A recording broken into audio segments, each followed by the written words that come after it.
All right. Talk number 2 of the cake section, execution preconfs. Is that still the title? Yeah. OK, perfect. So Murat's going to take it off, and then, yeah, leave it to you. Awesome. Thanks, Stefan. So as some of you in the audience know, we've been kind of adamant about pre-confirmations for a while. For those who don't know me, my name is Murat. My background was product lead at Block Native, where we ran one of the only non-Flash bots, Relay, Spec, and the mainnet block builder. And the number one problem our users were having was that they wanted next block guarantees for execution, or at least the inclusion at the time. And having about 10% of mainnet blocks built, we could not give that guarantee 90% of the time. So this idea of a network of block builders came about, and after lots of research and asking to lots of smart people, it ended up becoming Mev Commit. So Mev Commit is basically a layer on top of Mev Boost. But before I get deeper into that, I just want to kind of cover execution pre-confirmations in general. So Mev Commit is live on Holsky today. You can do execution pre-confirmations on it today. And let's kind of dive into it. So we define a pre-confirmation as a credible heads up before a confirmation happens. What's interesting about this definition is it's not specific to blockchains or anything. It can apply to Amazon confirmations or anything else of that nature. So we really like this definition because it kind of creates a generalized framework for how to think about a pre-confirmation. Now, let's dive into an execution pre-confirmation. What does that mean? So here's the anatomy of a very kind of high level of an execution pre-confirmation, right? So you bid for execution, and some sort of execution service provider commits to this. Now, that's fairly simple. Then we have a chain to kind of record this information and settle it in a decentralized manner so that any rewards can be sent afterwards. But this, at a high level, the most basic instance of an execution pre-confirmation is, hey, can you give me execution? And that person saying, yes, I will commit to this, right? And they may have some reputation at stake. They may have some economics at stake. But this is kind of at a high level. Now, if we go one level deeper into that, what really happens here is that because you're most likely latency sensitive on how fast you want this commitment, the provider here sends the commitment to the bidder simultaneously as it sends it to some settlement layer. So according to the cake framework, our settlement layer, in this case, is the Mev commit chain. So the bidder would receive it simultaneously as the chain. So there's a small edge case where it could actually revert. But we've found out that bidders want optimistic commitments. So they want the commitment as fast as possible for the highest kind of guarantee, right? And after that happens, then the rewards related to that can settle, or any punishment if the commitment is not delivered can then also settle. But what really needs to happen for this execution pre-confirmation to actually be delivered? Now, what happens here is that the provider actually has to now set or create a new Ethereum prime block, right? So the prime signifies this new execution state that was committed to. And now this prime block has to be built and be sent to the proposer. Now, the provider might do this for n number of execution commitments that it gives. It might have n number of different prime blocks that it considers, and it only sends the most valuable one that it holds its commitments to the proposer. But essentially, this act of kind of creating a shadow fork, a temporary shadow fork in this kind of prime example needs to happen so that the provider can actually deliver on this commitment. And in the Mev Boost case, this goes through the standard PBS relay and then to the proposer and then on-chain. And later on, an oracle can check whether this was delivered or not and then do the actual reward. So this concept of creating this, this prime block becomes very important. And actually, we think there should be some open source versions of how to do this, because currently sophisticated block builders already do instances of this where they will add a single transaction to a block and then have simulations of that block in kind of a separate fork in their environment. And this takes some sophistication to do, but we could democratize this if there was some library where people can kind of do this on their own. But anyway, so let's talk about execution pre-confirmations in actual use cases, right? So the one we covered over here is most likely related to some sort of searcher game where, here's my swap and I want it to be executed. You guarantee me that. It doesn't necessarily mean that you're actually going to receive a commitment just because the system is there and you made a bid. If your bid is high enough, yes, you may. But many of the time, you might actually not receive a commitment because you're contending for a very contentious state transaction, or the state you're trying to touch is just very valuable, or there's a lot of uncertainty about it, right? So actors might be hesitant to give you a commitment about that unless your bid amount is sufficiently high, in which case you might not really want to bid that high. So it's really going to be about finding an equilibrium, which is kind of the mid-market point of any two-sided marketplace, where some of these commitments will go through, but a lot of the times you might bid and not receive a commitment on contentious state. So let's talk about synchronous commitments. So what are synchronous commitments? They're basically commitments that happen at the same time. But in this particular case that we're trying to highlight here, there are two uncorrelated actors, in this case, execution service providers that are giving you these commitments, right? So I want something done on Binance. I want something done on Coinbase at the same time. It would be kind of a more Web2 CeFi example of this. But in the DeFi case, you might want something between an L1 block builder and, let's say, the Optimism or the Arbitrum sequencer, right? So you want commitments from both of these at the same time, and you want them to be delivered only if the other one is also committed to, which is a kind of a difficult coordination problem. So you want these actors to commit to X and Y separately, right? X is some transaction on L1. It has L1 gas that is paid in ETH, and in L1 gas amounts and base fee amounts. And then Y is on the destination chain. It's on the destination chain's gas, whatever that is. It might be ETH, it might not be. And then it's in a certain block number that is much higher than the Ethereum block number, and it's also in that chain's denomination. So you might be paying cents on the Y, but you might be paying dollars on the X, right?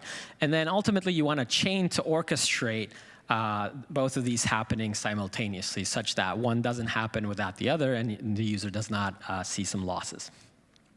So this is a very kind of crude example of a synchronous commitment. Basically, I send a bid for transaction A and B on chains A and B. The execution service providers of those chains then make these commitments. I receive them simultaneously or as soon as I can, basically, that hardware allows. And then both of these go on to some sort of settlement contract that has this logic on this kind of neutral chain, right? So it's imperative that the settlement contract, the chain that the settlement contract runs on is faster, or at least as fast as the fastest of the two, right? And then the other thing is it has to communicate and emit some events that, hey, this commitment happened, therefore you now have to, Mr. Chain B, you have to deliver on the commitment too. So it's not enough that they make the commitments, it's that they also need to communicate and be aware that the other commitment is made, which is particularly difficult and a coordination problem. But if you have a high throughput chain, you can achieve that. So how does this instantiate in a real case? Well, in the example that I gave earlier, where they're essentially creating a prime block, both the L1 actor and the L2 actor would have to do that at the same time or around the same time, and then the settlement contract would then orchestrate that, and then later on an oracle can check whether they were delivered as promised and then settle any value. So this can essentially create the experience of atomic cross-chain transactions without really having to force any of the sequencers do something. You're basically incentivizing them by using a protocol and having these bids on top of it. And then this coordination layer allows them to kind of coordinate efficiently. Another use case that is enabled by these kinds of commitment games that with execution pre-confirmations are instant bridges. So we have two factors that don't allow instant bridges today, and they are execution risk of the transaction on the origination chain, and then reorg risks, right? So even if it goes through, it could get reorged. Execution pre-confirmations solve the first part of this, and then this can be combined with some sort of finality gadget or other reorg risk absorber to then provide this kind of instant bridge experience, where the actual underlying transactions aren't really instant, but from the user's perspective, they click a button on something like L1, and they just unlock their funds on L2, and there's a whole bunch of acts that are happening underneath to power that. So how could that work? Right, so let's have an entity like a solver in the middle now, and that entity can act as what we call a sourcing leader, right? So they're kind of a leader to provide this pre-confirmation to the end user, and what they do is turn around and they source this from the market by bidding the optimal price, and then they might be able to take a margin from the difference as well. So what they do is essentially in the instant bridge case, there's two things as we talked about, the execution risk and the reorg risk. In this case, they can absorb the reorg risk or use some sort of finality gadget, and then they can charge a premium for this experience, and then they can then turn to a network like Mev commit and source the execution pre-confirmation, and then deliver all of this end-to-end, right? But from the user's perspective, they don't need to know any of this. All they have to do is send the funds transaction, the initial transaction, and their funds would get unlocked on the destination chain immediately. So these are very exciting use cases that we're looking to proliferate execution pre-confirmations for. It's very easy to go for execution pre-confirmations as kind of this end goal. Okay, I have some Mev swap, I have some sandwich or other bundle that I want to do. I want to execute at this block for sure. Yes, that's a very promising use case, but actually using it as a primitive to then unlock other sorts of experiences is where we think a large opportunity resides. So one problem with this is that it can leak a lot of Mev and then lead to censorship, centralization, and all sorts of other jazz that come with bad Mev. One part is that the middlemen here can see the bids. If there are middlemen that are facilitating this, the solver or others, you need some sort of controls that they might have so that you prevent this. And the other thing is the settling entities could see the commitment. So if this is a chain, if it's the standard chain, it's open, et cetera, you have all of these issues where if I can see all of the commitments that you made, I might bid more aggressively in the Mev boost auction to make sure your block never makes it or something of that nature, right? So you need some sort of end-to-end privacy. Cryptographers at Primev came up with a new protocol called Arube that we're going to be releasing a white paper on soon. But essentially, this is an anonymous receiver updatable broadcast encryption. So you can encrypt something and broadcast it, but only the parties that you have designated are able to read it. And then this combined with a DPCOM protocol, essentially a dual-phase commitment, allows it to go on chain with pre-execution privacy. So everything goes on chain in basically hash form. Nobody knows what it is, but the people who bid on it and committed to it, and they can get revealed at a later time when execution needs to happen. So this basically solves for at least most of the surface of the Mev leaks that can occur in these cases. There are still some others like pre-encryption and post-decryption Mev times, but those get increasingly complex and sophisticated. We think an encrypted P2P network and a fast games chain can solve these problems. Both of these are really important pieces of the Cake framework. I'm sure you're familiar because you're at this event. And we're very excited to kind of put these forward and have them be tested. If you want to learn more, you can scan this QR code, get in touch with us, et cetera. I'll open it up for questions about execution pre-confirmations and how they might benefit you.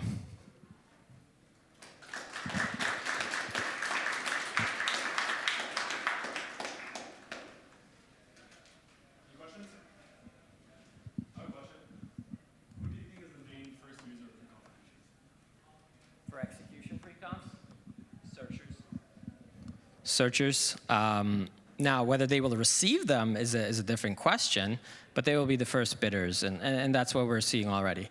But protocols are also very interested because a lot of protocols design experiences where at some point it relies on them getting some sort of transaction on chain.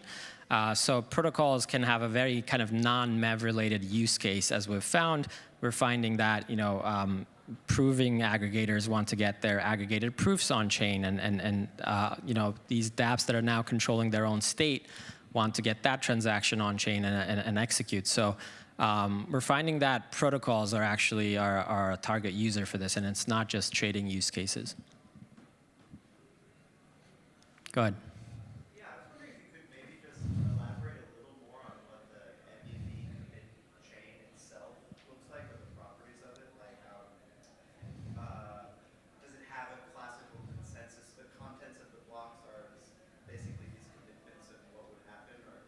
Yeah, happy to. So there's a P2P network, end-to-end encrypted, as I mentioned. So basically, you as a bidder designate which providers can read your bids, and that's kind of it. You can update this or remove providers, and then these encrypted bids then get committed to, and that commitment leaks no information about your bid or you, and then goes on chain.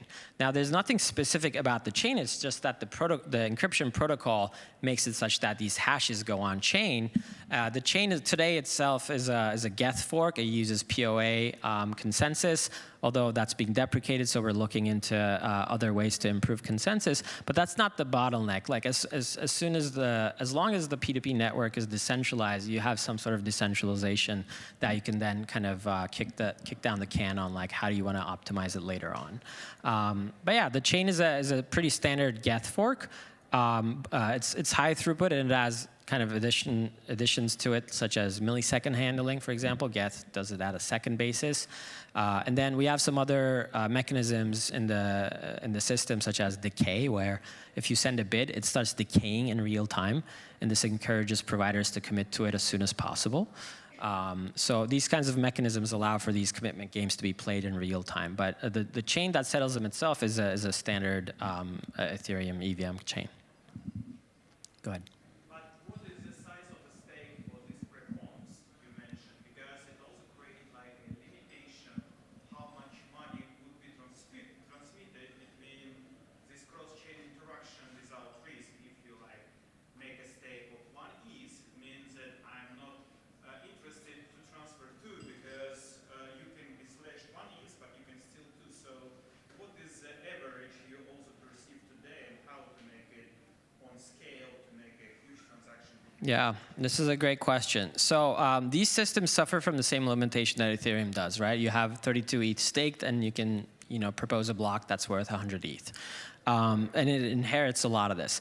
But what we're seeing in kind of in reality is actually a combination of reputation and economics are being considered to make these bets, right? So when people are maybe sending a very, very juicy bundle, they're picking the providers that they're sending it to, and they're saying, okay, Titan and Beaver won't steal my bundle here. And yeah, they may have some stake with some optimistic relay or something else, but they're essentially relying on reputation today.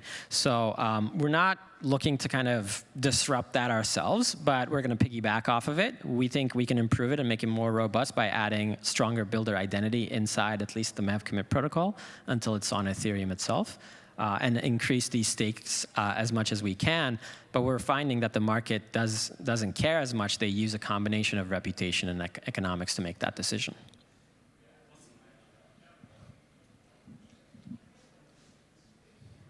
Go ahead.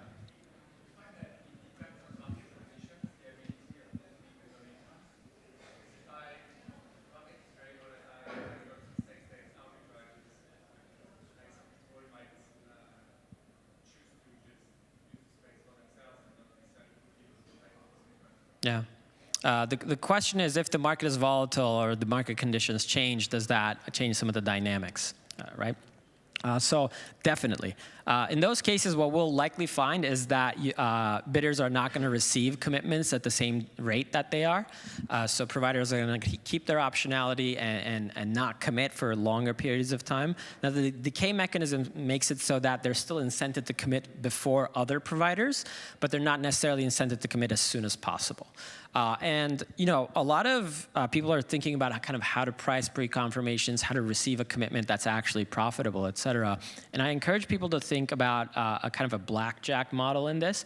So when you play a hand of blackjack, or a game of blackjack, I should say, you're not really optimizing for the hand. You don't know what the next card is going to be, so you can't particularly optimize for that hand other than some of the set of decisions that you can make. But you're really optimizing for is to walk away from the table with money in your pocket.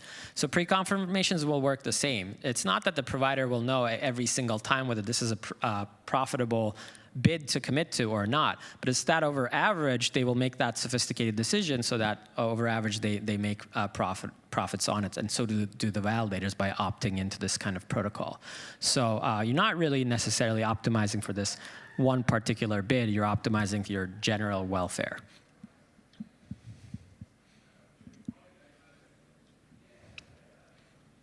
Any other questions?